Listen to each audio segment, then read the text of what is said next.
বিনা কারণে বলতে পারবেন না আপনি এসপি অফিসে চাকরি করেন? হ্যাঁ, কিছু বলতে পারি না। আপনি চাকরি করেন তো? এই চাকরি কিছু বলতে পারি না।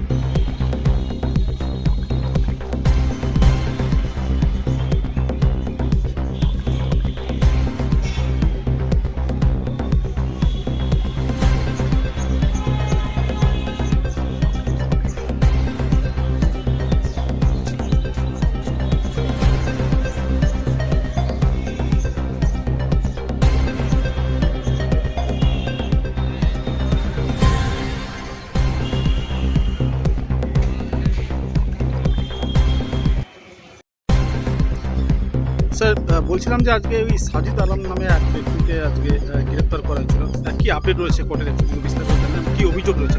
দেখুন, আজকে সাজিদ আলমকে ফাঁদ করা হয়েছে কোর্টে। তার বিরুদ্ধে নাইয়ার আলম এই অভিযোগটা করছে। তার বক্তব্য ছিল যে তার কাছ থেকে জব প্রোভাইড করবে, সেই উদ্দেশ্যে তার কাছ থেকে 11 লক্ষ টাকা নিয়ে পরবর্তীতে তাকে কোনো জবও দেওয়া হয় না এবং তার টাকাটা তাকে ফেরত দেওয়া হয়। সে পরিপ্রেক্ষিতে এই কেসটা শুরু হয় 420 এবং 406 সেকশন দিয়ে। এই কেসে আজকে আয়ও ইনভেস্টিগেটিং অফিসার 7 days পিসিআর চেয়েছিল এই আসামি। সেই হিসাবে direct court hearing court side hearing সাথে 3 days পিসিআর আলাদা করেছে। বলছি জব বলতে সেটা কি ধরনের জব?